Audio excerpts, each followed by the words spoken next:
Hello and welcome to the Bureau Podcast. I'm Matt Cowan, the Bureau Chief and your host. It's great to be back after a short hiatus. Now that I've said that, it's got me thinking, how long does a break have to be before it becomes a hiatus? I suppose I should Google it. Anyway, thank you for listening in from wherever you are around the world. I've got a great show for you coming up. I'll be having a quick chat with Saigon Hospitality Insider and Hyper's Bazaar Editor-at-Large Chris Thompson for the latest trends and updates in the F&B scene here in Saigon. And then we'll deep dive into the world of micro-influencers, Facebook and Google with the Bureau's own Melanie Kasul, who also happens to lecture on digital marketing at RMIT Vietnam. And finally, we'll wrap things up with Get Excited and a new cheeky little segment that I've called Insta Worthless. So stick around for that or fast forward to it, whatever you please. Now, are you ready? Let's get into it. Well, it's an understatement to say that it's been a challenging year for all of us. Now, perhaps one of the industries that's been hit the hardest is the hospitality industry. Its struggles have been well documented, but if we could put a positive spin on things for a moment, we'd say Vietnam's restaurants and bars have been more fortunate than many others around the world. And I believe at the moment, as of September 5, venues can operate in Vietnam under restrictions if they have a restaurant or cafe license, while those operating on bar licenses are to remain closed for now. Indeed, sometimes positives come out of what seem like hopeless situations, which is certainly the case with COVID-19 in some corners of the business community. In hospitality, it's forced restaurants and bars to be more agile and more inventive with the way they do things in order to survive. One example that springs to mind is Seoul Butcherin in Saigon's District 7, a steak restaurant that until recently had never opened for breakfast, but it's now teamed up with the famous Pho Tin from Hanoi to offer Wagyu and Black Angus pho among other breakfast dishes, and the turnaround of the business has been remarkable. At weekends, people have been waiting in line just to get a bowl of the good stuff. And it's good, quite a bit pricier than the usual stuff, but hey, no one's holding a gun to your head to eat it. And then there are the cocktail bars that have added cocktail deliveries to their menus in an effort to keep cash flow ticking over and bartenders doing their social media videos and so on for their followers to stay relevant. But in order to get the best insight into what's happening here, I've got Saigon-based Harper's Bazaar Vietnam Editor-in-Chief Chris Thompson on the line.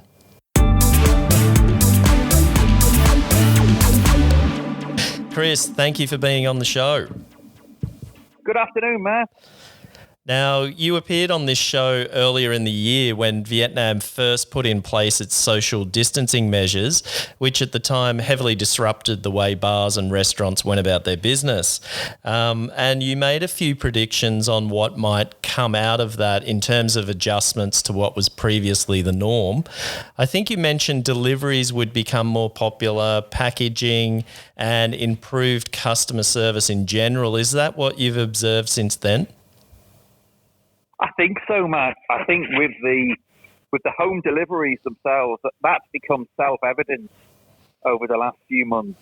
We talked about packaging as well. A real trend coming out of that has been some of the cocktail bars making their own pre-mixed cocktails, and they're still available and selling well at the moment. And customer service, for me, has been the key thing that's come out of this. I think we found that bars and restaurants have had to work even harder to earn and retain the loyalty of their customers. And you've seen them working much harder and engaging and interacting with their customers more, which can only be a good thing and a trend that I think will be consolidated as we move forward into hopefully a COVID-free 2021. Right. In my introduction to this segment, I mentioned a steak restaurant in District 7 that appears to have turned a negative into a positive by partnering up with a famous brand and offering breakfast for the first time. And that looks to be a resounding success already. Are there any bars or restaurants that you know of in Saigon or in Vietnam that have adapted really well to the current circumstances? Well, Matt, I think if I can stay at least within the hospitality sector, I actually spent a day about 2 weeks ago with David Kay, the brand director of Wink Hotels. Okay, yep. And Wink Hotels, they're going to be opening fairly soon. And I think that really is a great example of a business that's trying to be fit for the future. It's a business whereby they've looked at the whole value chain, if you like, of a guest experience, and they've tried to reduce cost wherever possible while still keeping the core elements of what the guests want from and needs from their stay. It's going to be very interesting when Wink Hotels open up, and I think also from a food and beverage perspective, they're going to have a very, very tight and focused menu. And they're going to be doing some really cool stuff around technology as well. Right. Particularly around the check-in experience. Okay. You know, around that whole experience of leaving deposits and so on. And also making it much easier for guests to order quickly and, get ready for some really interesting vending machines that they've got in the pipeline. So is it going to be sort of more automated, sort of more down the Japan sort of track of hotels and checking in? I believe so. Will there be a robot? So. They're going to have almost, okay. But I think interesting. You might need to do a bit of the lifting yourself. They may not have as many guys, about waiting to help you with your bags and so on. But I guess with luggage now, with all the wheels and that type of thing, it's not too much of an issue. Right. So I believe they're just looking to strip out costs where they don't think it's necessary. Yep. But still making it a memorable experience. It's got a great location, and you'd be expecting that most of the room rates would be below $100 a night. Wow. Okay. And do you have a time when that, or a date when that is planned to be opened? I believe it's in the next couple of months. Okay. I mean, when I was in the office, they looked really well staffed. They were resourced up and ready to go by the looks of it. Right. Now, I guess at the moment, any kind of opening date always seems to be taken with a pinch of salt, doesn't it? Right. So maybe they've had a few issues with the current situation about when they're ready to absolutely go. But I'm hoping to be one of the first to go and have an overnight stay and check it out. To stay in the penthouse. Have they got a penthouse? Well, I don't believe they will. I guess that's an example of right. It won't. But I believe the penthouse will be where they'll have a nice bar and restaurant and so on. Yeah, it sounds good. It sounds exciting. Now, I want to touch on trends in food and beverage in Saigon for a moment. What have you noticed this year, and where do you think things are heading in terms of food and drink trends in into 2021? I was thinking about this earlier, and I would group the trends into three main categories. I'm seeing a more value-conscious consumer. Right. I think consumers are becoming more safety first. They're taking less risks when it comes to their nights out. And I'm very much seeing an emergence of local talent. Right. So if I just go into a little bit more detail on this. I mean, actually, tomorrow night I'm going to the Park Hyatt, and that is a six-hand dinner. So three of the best chefs in town. You've got Adrian from Seoul, Peter from Annan, and Heath Gordon, the resident exec chef at the Park Hyatt. Right. Now, these tickets they're actually $4 million per head, so it's not cheap, but it's still representing great value for money because of what you're going to get from that experience. Right. And people will research online a lot. They'll check out the menu beforehand. They'll draw on past experiences and so on. And they'll think, okay, $4 million for everything I'm going to get that night. That's still really good value for money. And I just think in general, consumers are looking to go to those places where they know they've got a great track record, really good reputation. And I think that's why you're still seeing places like Quince and Annan and Right. the Ox and so on. They're still managing to trade pretty well during these difficult times. Right. Yeah, it is interesting that there's the Six Hands dinner on, and it's priced at 4 million at this time. So perhaps people are maybe not going out as much, and then sort of saving their pennies for these sort of one-off events. Do you think? Absolutely. Right. And if I look at myself as an example of that, gosh, last year before all of this kicked in, I might be going out Right. 3 or 4 times a week, or you might be going out for lunch. Yeah. The same. Right. Whereas now you'll be a little bit more careful about when you do go out. Right. I'm certainly going out a little bit less this year than last year. Yep. And do you think, restaurants and bars with their social media, they've come up to speed with that, knowing that perhaps people are being more picky and more choosy on where they're going to go?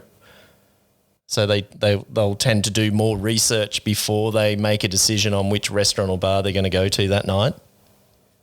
Yeah, I definitely think there's room for improvement there. Right, Although okay. we've seen a lot of progress in the last 6 months, I do think there's room for improvement. And when I talk a little bit about consumers being a little bit more safety first as well, and wanting to make sure that where they do go is going to be a great experience.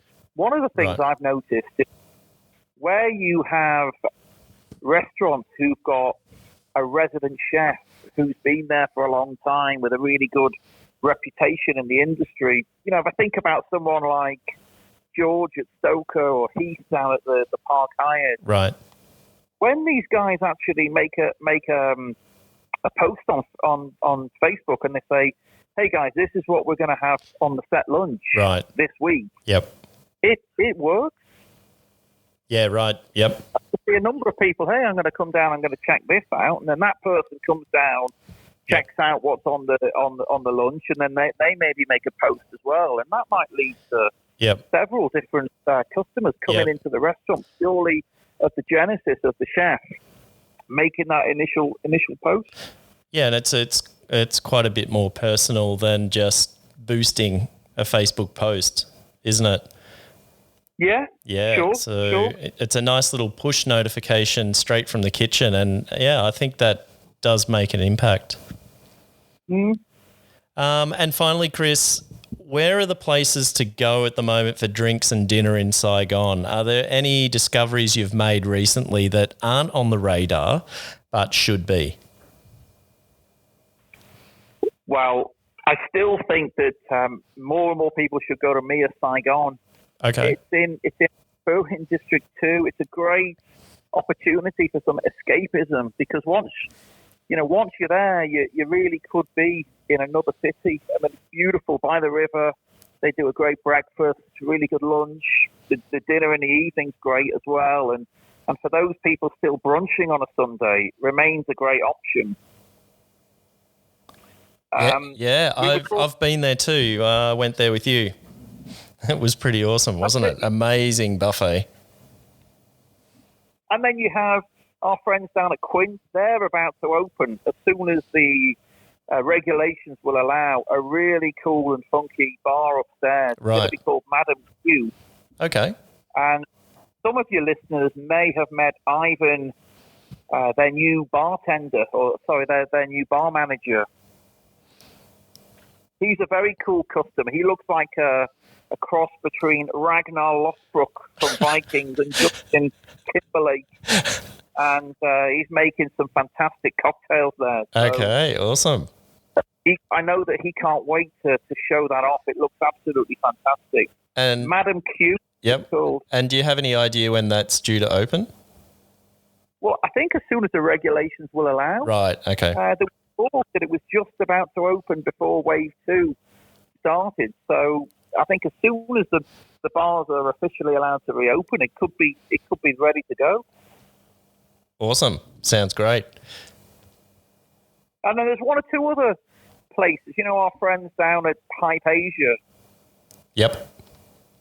around this time, I'm watching back in Europe at this soccer transfer window, and it seems like Hype Asia have announced a major transfer signing of their own. They've brought in Antoine Hook, who was at the Metropole in the Hotel des Arts. He's come in to add a lot of firepower to their food and beverage offerings. And so Hype Asia has multiple venues, right? So they're the guys who've got Godmother Bacon Brunch. Right. They're involved with Octo, and they've got Bam Bam, they've got Commas, and they've recently, Matt, they've just introduced this fantastic new Japanese high-end sushi restaurant on Nguyen and Nin called Rockefeller. Okay. I've heard of this place. Yeah. Right. Okay, that's a Hype Asia place. Okay, interesting. I need to check it out. So that's going to be really good. And then I believe our old friend Peter Kung Franklin has got something up his sleeve. Yep. I'm not sure I'm allowed to share that yet. So maybe okay. If you ever invite me back, I could share some more details. Oh, well, that'll be interesting. He's always got interesting stuff going on, Peter. So there you go. Yeah. Awesome. Well, as usual, Chris, thank you for your insights into Saigon's hospitality scene. It's a pleasure. Thanks, Matt. Yeah, hope to have you back soon. Cheers, mate. Bye-bye. Now to the prickly subject of social media influencers and social media platforms like Facebook and Instagram. Coincidentally, it was the topic of a new feature I've written that's out now on the Bureau website at thebureauasia.com called It Might Just Be Time to Unlike Facebook. Without giving away too much, it laments the power of Facebook and its algorithms and goes into how disheartening it can be for content creators like me when we see local businesses choosing to spend money on Facebook ads and boosts, especially when that money could go to supporting local influencers instead to tell the story. Believe me, it's extremely frustrating when a local business who calls for us to support them turns around themselves and gives money to a social media conglomerate that rakes in over $70 billion per year. But what can you do? The article goes on to explain the reasons behind why I've changed my strategy from a short-term social media-centric one to a longer-term and slower burn Google SEO-centric one. Time will tell on that one. Still, it's a piece that makes a call to action to readers and businesses to think about their advertising spend more and to consider channels and platforms like this one, the Bureau. In the feature, PR and marketing professionals provide their opinions on why advertisers should consider investing more on influencers, especially ones with reliable channels. Someone who has extensive experience in marketing and communications and is currently a lecturer on RMIT Vietnam's digital marketing program is the Bureau's own Melanie Kasul. She's here at Bureau HQ to tell us more about trends in digital marketing and social media. Thanks for joining me, Mel. Hey, Matt. Oh my gosh, it's such a long time. When was the last time we did this? I think it was back in April or May. Oh, wow. Yeah. During the first wave of the major coronavirus lockdown. Yeah, that's right. Yeah. Wow. And I think a little bit about that was, or the reason behind that was I got a bit tired of talking about COVID-19. So as listeners may have noticed so far, we're trying not to say the C word too much. But, I guess you can't avoid it. And that's really. actually going to be, like a basis of a lot of things from now until, I don't know, maybe 2-3 years and beyond. That's right. Now, Mel, you're lecturing on digital marketing at RMIT Vietnam. That's right. I'm going to ask what might seem a pretty obvious question. What is digital marketing exactly? Digital marketing covers all marketing efforts that use smart devices or the internet. And many businesses, big or small, so they leverage these digital channels, such as like what you mentioned earlier, search engines, of course, social media, Email, although not as effective as, Right. as most, but emails are pretty big for business to business marketing, websites and mobile apps. So all of these are used to connect or try to connect with current and prospective customers. The thing though is that most of the time when we think of digital marketing, it's always from the perspective of marketing communications or promotions, Okay. if you were to use the 4Ps marketing framework, or what we now call awareness. Hang on just a minute. Can I jump in? 4 Ps. No, that's not relevant anymore. Okay, right. Okay, so Okay. I was about to say, Right. Yeah. Okay, sorry about that. so I was about to say that most of the time we just think about it from the 4Ps marketing framework of promotions. These days we now call it awareness in the 7As marketing framework. So more than just awareness or promotions or marketing communications, digital marketing, especially in terms of fulfilling the needs of the service sector, not just, products, but also the service sector. They should also act as a place where coordination, affinity, and most certainly a delivery channel as well. And if we focus on digital marketing solely on a Markham perspective, we also need to remember that it doesn't exist in a vacuum. Okay. Right, okay. So marketers should also think about a holistic, integrated Markham strategy, which should include, especially in a country like Vietnam, where actually TV is still king. Right. Yeah? Yep. So traditional advertising, including offline activation and public relations. But it could be argued that only big brands can do that, and they would be right. So small, medium enterprises and startup businesses, and actually we have new business models right now where it's direct to customers, D2C. And they usually get into the ring primarily when you say digital marketing. It is using social media marketing primarily. Right. And associated with social marketing is, of course, our topic for this episode, which is influencer marketing. Right. So throughout the course of the year, what trends have emerged globally, and have you noticed these trends in Saigon? Mm-hmm. So unfortunately, I have to use the C word. Multiple studies show that social media has received a significant and sustained boost in usage during the pandemic because everybody is at home.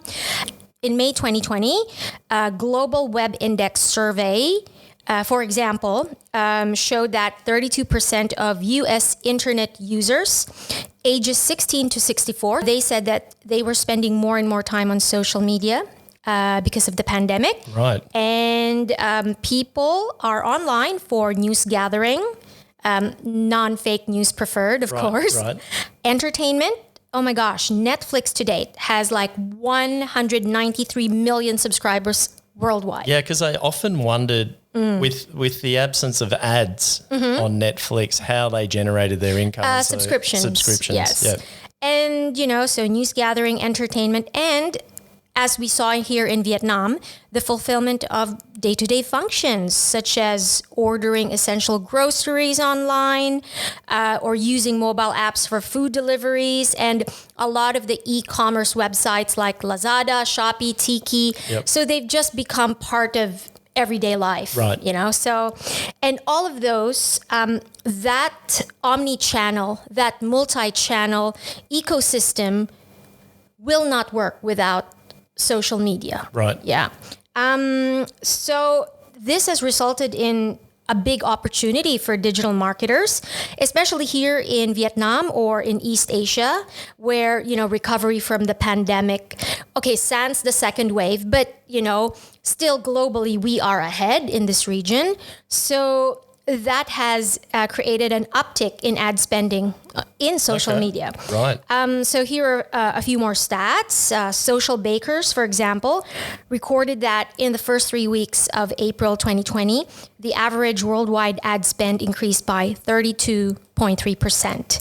And worldwide, Facebook CPC increased by 10%.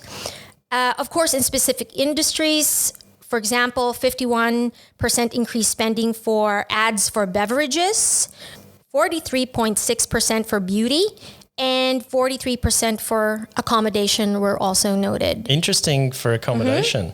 Yeah, well, scrolling through my social feed, I would say that I do see more sponsored posts from these three categories, yes. Whether or not the spending equals to, Right. actual The return. on that spending is we can't say for sure.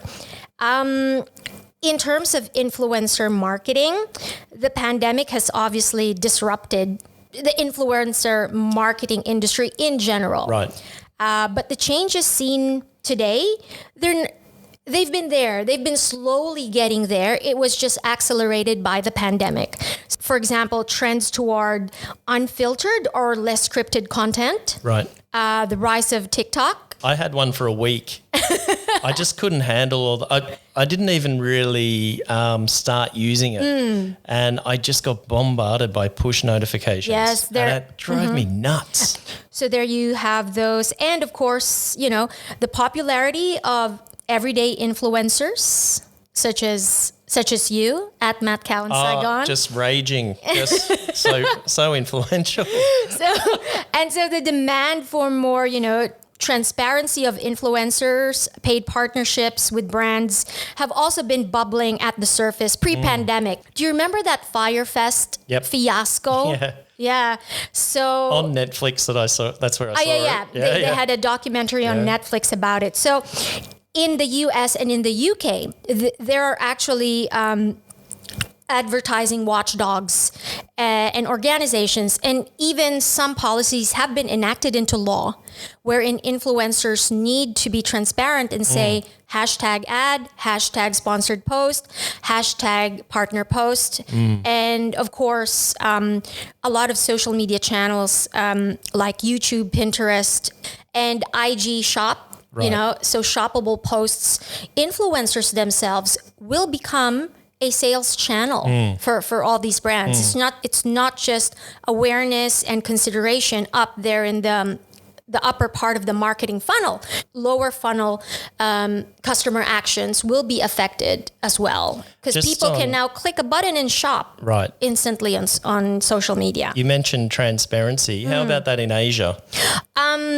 As far as I know, there is no groundbreaking policy or watchdog organizations such as that in the US and in the UK that is clamping down on influencers. I think in Asia, it's also because influencers are kind of like celebrities, and the whole acceptance of that kind of model. I asked the question actually at a PR Newswire event a few months back, last year, so a little while ago. And the answer was, my question was something like, should influencers and channels be revealing that it is an actual paid partnership?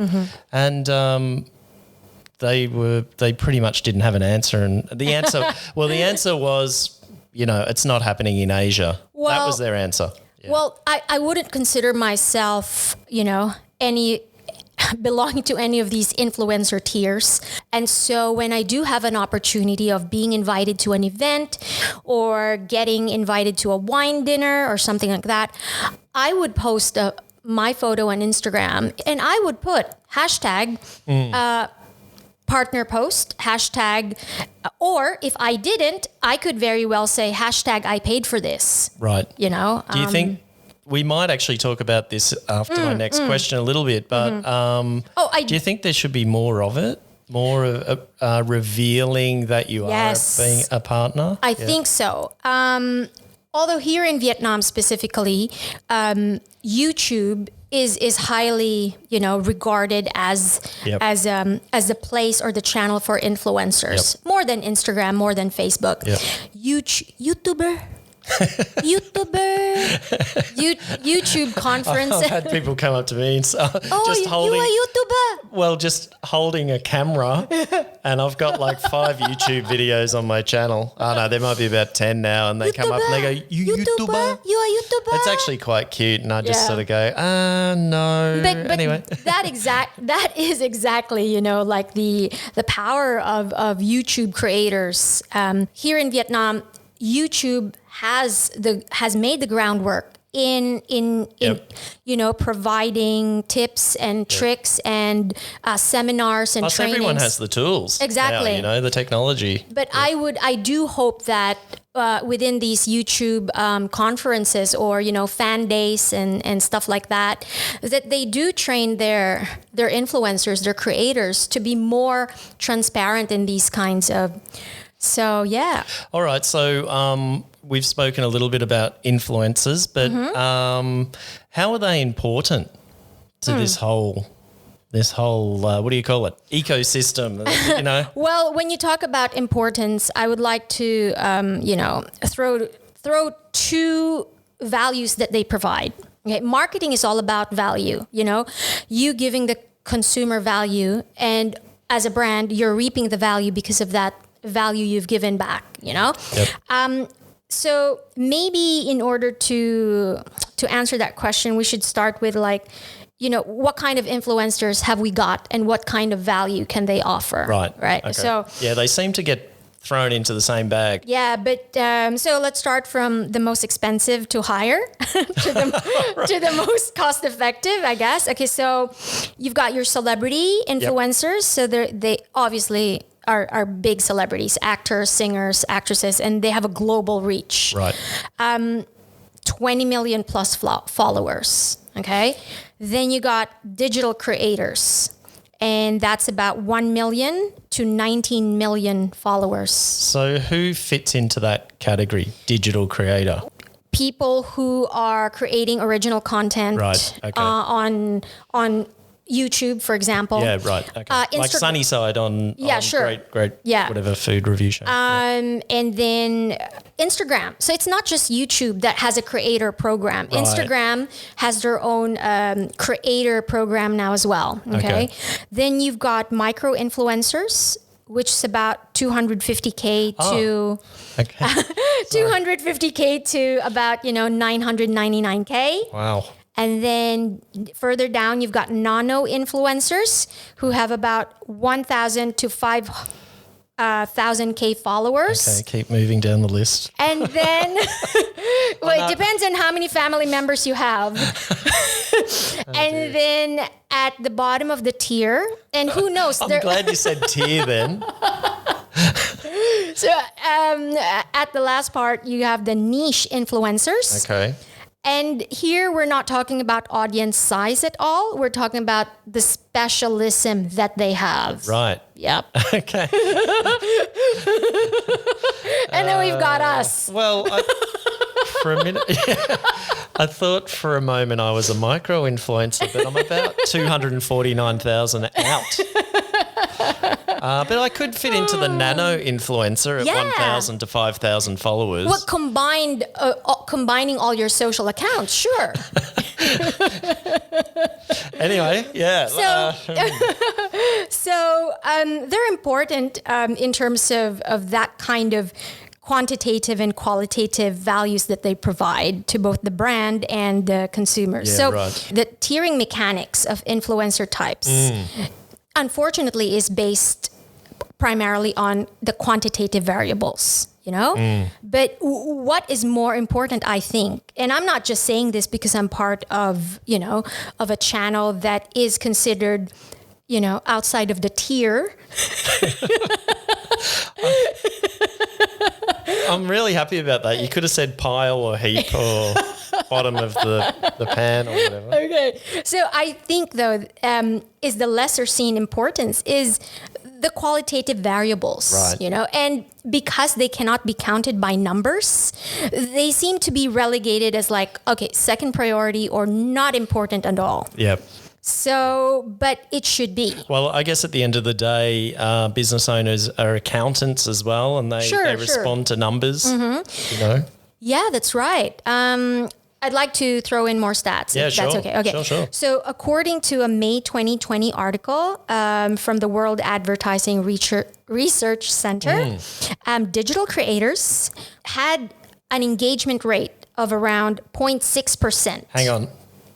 0.6. 0.6%. So that's, say if you've got 10 followers, you can expect 0.6 of those to engage with your content each time. Yes. And when you say engage, there are many kinds of engagement metrics. It could be an impression, it could be a like, it could be a comment, it could be a share. Right. Okay.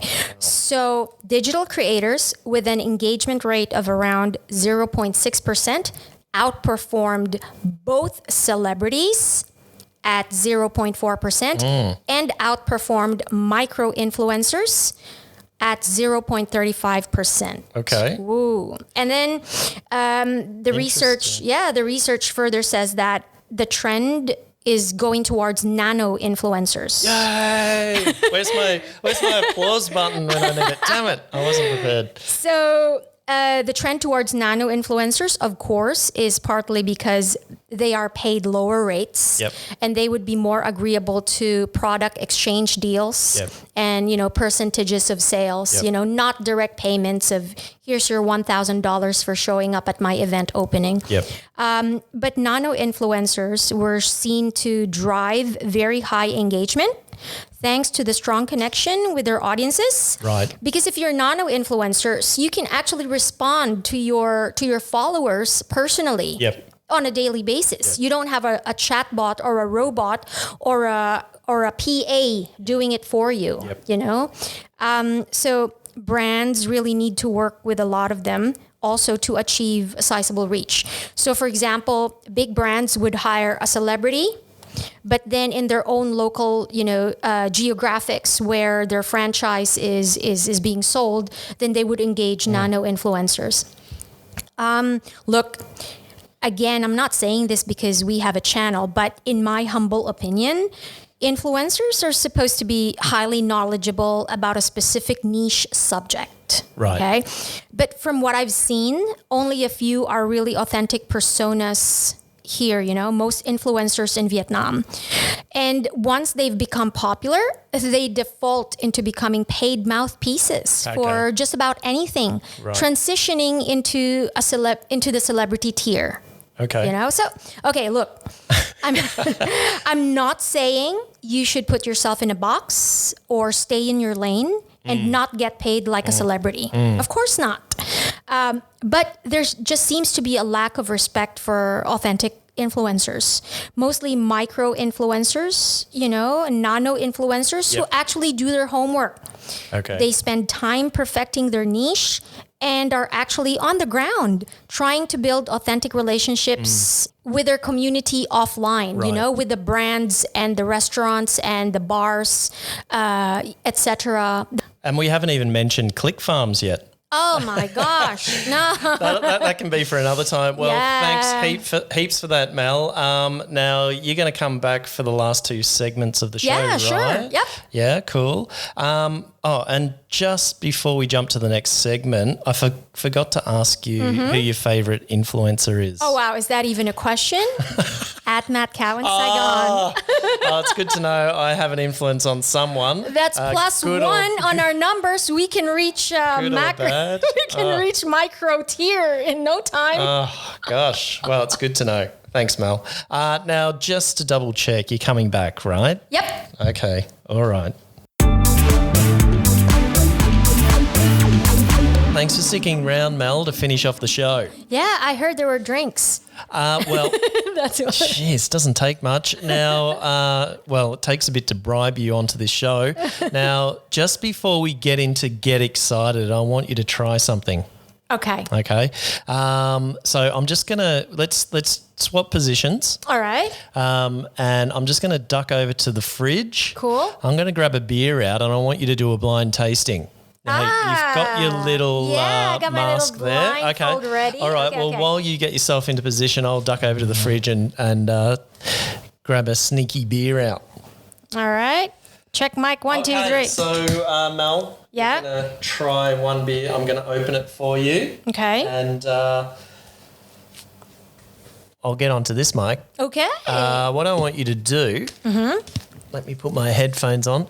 I'm going to open it and you have a taste. Tell me what you think about it. All right. Tell me what you think's in it, perhaps even who makes it or who brews it.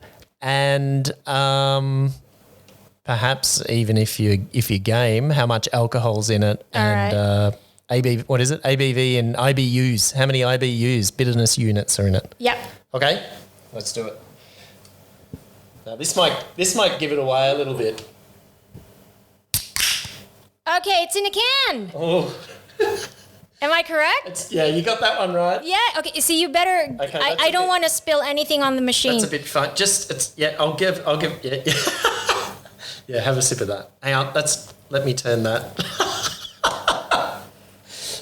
All right, you got it now. Just don't put it down because you might electrocute us. Smells fruity.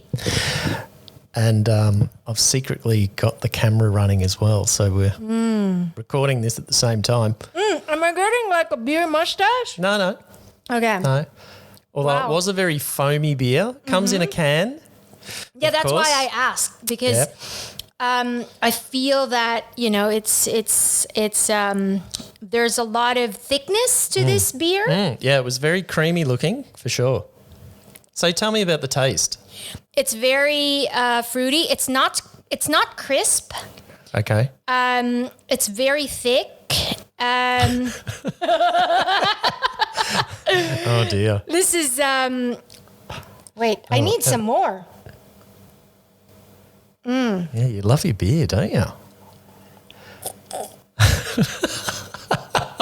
Oh no. Well, look, the alcohol, the ABV is definitely somewhere between 4.6, probably.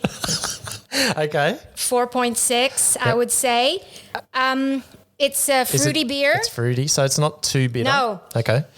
It's not a. Would you buy it regularly? It's not a tropical fruit. It's Okay. definitely like how do you say? When we were traveling through Australia, the core, like, what do you call those fruits that Stone fruits? Stone fruit. It's definitely a stone fruit. Okay. Peach. Yeah, okay. All right. Yeah. Do you like it? Yes. And would you, once you find out the name of it, would you, the next time you go into a craft beer joint, Sure. would you order it? Yeah. But who gave this to us anyway? Well, I've joined this group. It's called beerbox.vn. Now, they're not sponsoring us. I paid for it. Yeah. I've paid for the beers. So how much would this be? Because that's also a consideration point for Well, me. what they do is they each month they have a selection of 6 beers, a variety of different craft beers mostly from Vietnam. Yeah. Some from the States, I Okay. suppose. We've had a couple of beers from the States. And the idea is that you get to taste a variety of different craft beers Cool. once a month, delivered to your door. 499,000 dong For a 6-pack. for a 6-pack delivered to your door. Okay. So it's like all in cans or? No, cans and bottles. Okay. Yeah. Well, is this an imported beer? Because, No. you can never tell anymore because the quality of beer being made in Vietnam, is like up to par. Much better with, now, isn't it? So this is a craft beer, right? Yeah, of course. Okay. Yeah. The beerbox.vn concept is all about craft beer.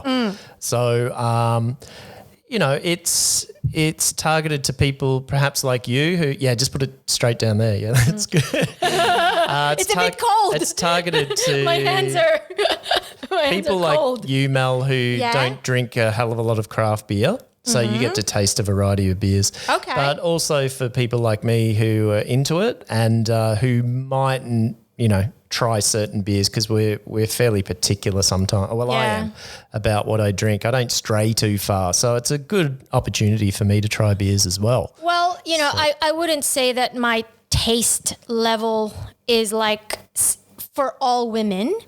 You know, I'm not gonna generalize what women would like, but me personally, I prefer sweet beer.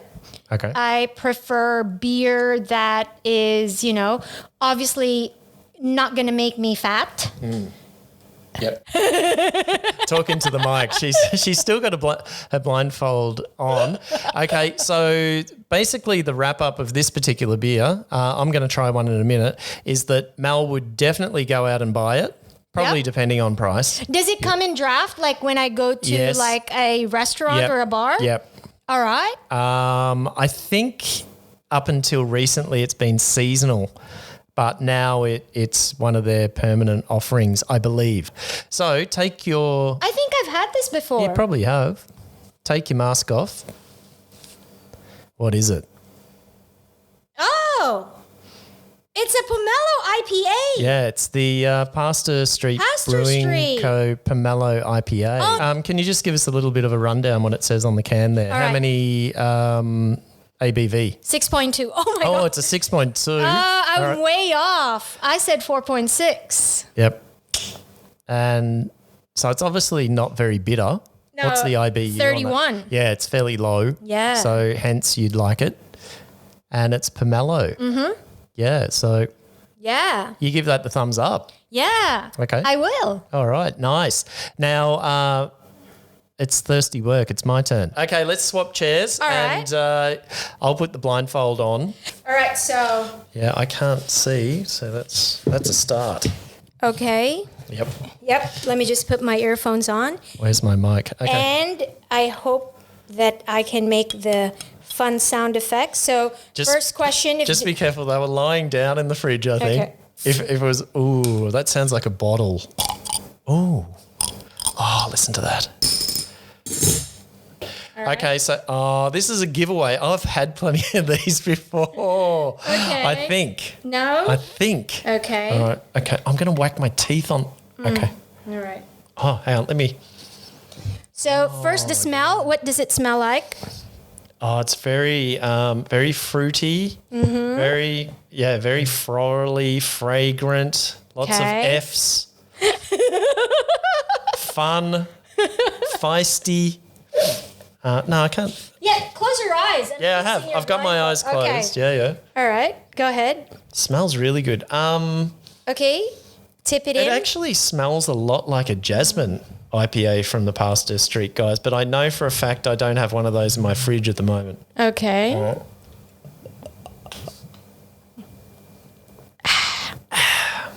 And? It's not very bitter. Okay. I reckon it's around about 30s. I had a 31 to earlier. 40. Okay, 30 to 40. IBU.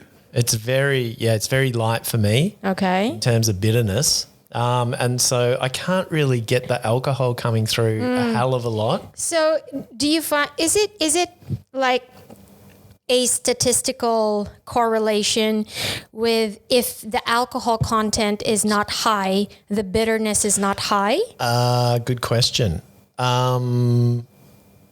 Let me think. I think generally your bitterness might be up a bit, but just putting the it's mic the closer. hops that makes it bitter, right? Okay. So I guess it depends on how much, how many hops or how much of the So- hops goes into the mix in terms of bitterness. So this kind of beer is not something that you would order normally. You're saying that it's too light for you? No, I'm just trying to work out what it is because I know a fair few of the beers around town, and I'm just trying to pinpoint it. I'm a massive IPA lover, so I like them really hoppy, really strong. Okay. Higher end of the alcohol volume level, so I like 6s and 7s. That sort of percentage. Let me have another sip. I hope this segment isn't going too long for the listeners. It's nice. Would I buy it? Yeah, it's not boring. There's enough flavour in there. There's a little bit of fizz in there, so it's telling me. Is it more hoppy or fruity? Hang on. I think it's definitely fruitier. All right, so guess. Oh, What? I know the other one. Is it a brand new one on the market? Yes. Oh, I think it's Chad Mitchell's new mixtape Yay. called Peaches and Cream. Okay, so take off your blindfold. There it is. Yeah, I'm right. Yeah. It's a cool label, isn't it? Yeah. Very drinkable. I think that's what he's going for. What's the IBV? The The IBU, sorry. 40. Says Oh, bang wow. on 40. It's actually 6.9% ABV. So that's For such a pink. that's going to knock your socks off. And No, there you but go. this is a bit misleading too. It's like, you've got like the pink label and the heart-looking peach with a little. Yeah. So there you go. That answers your question as well. Do you need a high IBU to have a high ABV? And so it's not not. really. Yeah. Wow. So 6.9 is a reasonable strength. Blah. I'm already starting to To slur. But really nice artwork, isn't it? Cool. Okay, there you go. Have it. So in case you're interested in doing something like that, I'm a bit of a beer hobbyist.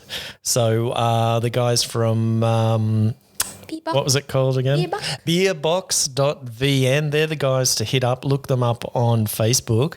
And once a month, they'll send you out half a dozen different beers at $499,000 in Saigon.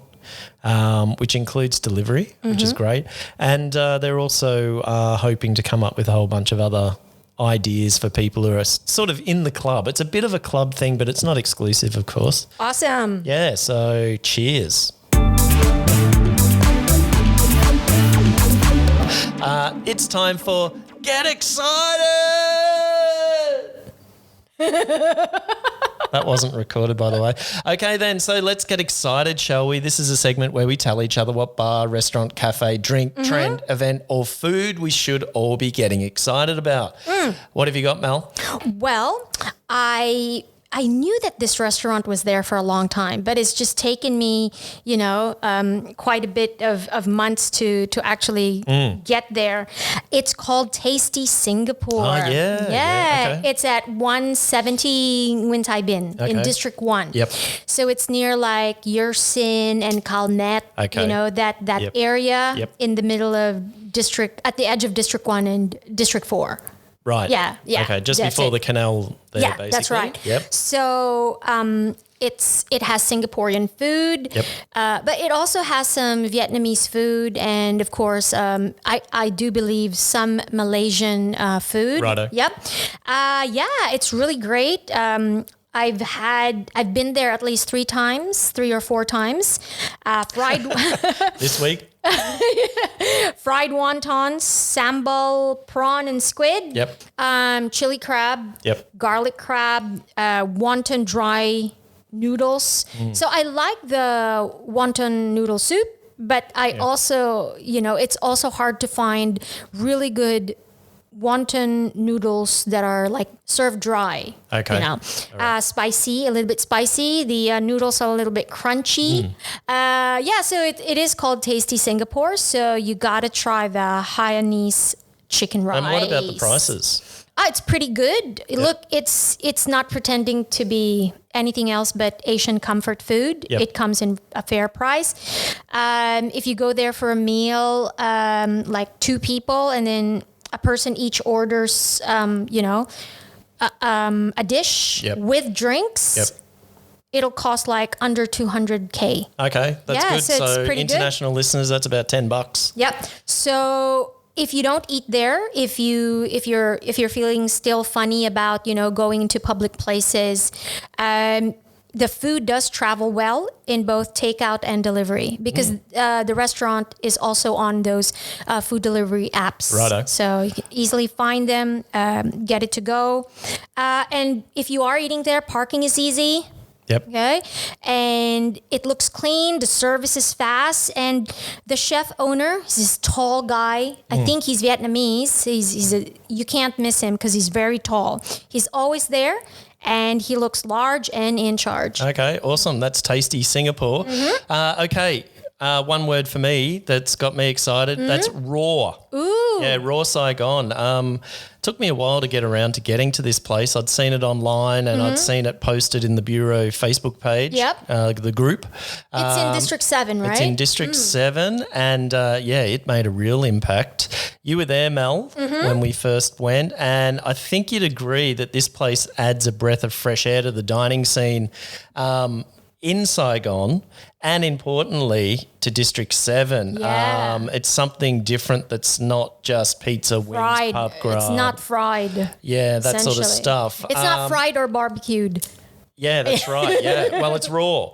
Well, it's not all raw. No, but, they do have steaks, right? Yeah. Well, on their Facebook page, it's facebook.com/ I think you say / still these days, Raw Saigon.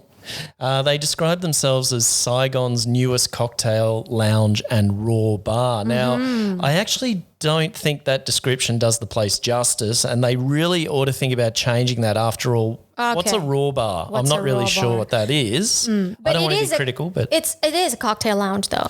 Yeah, well, it's a bar on the second floor and dining on the first floor. No, but what I meant was you agree with it being built as a cocktail lounge. Oh, upstairs? Yeah. Yeah, for sure.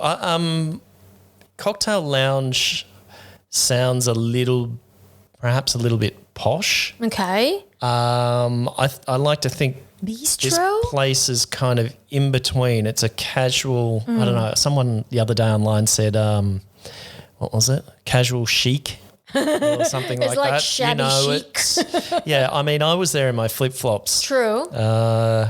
Yeah, so there you go. That gives you a bit of an idea. I did feel out of place. I probably shouldn't. Yeah, anyway.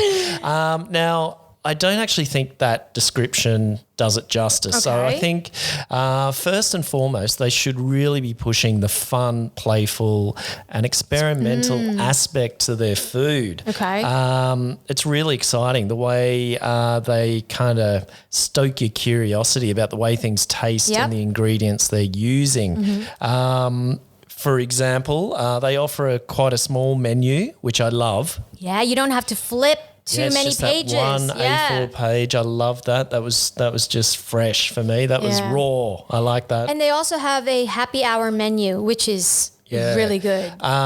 So what they've got on the menu is seafood, pasta and steak options.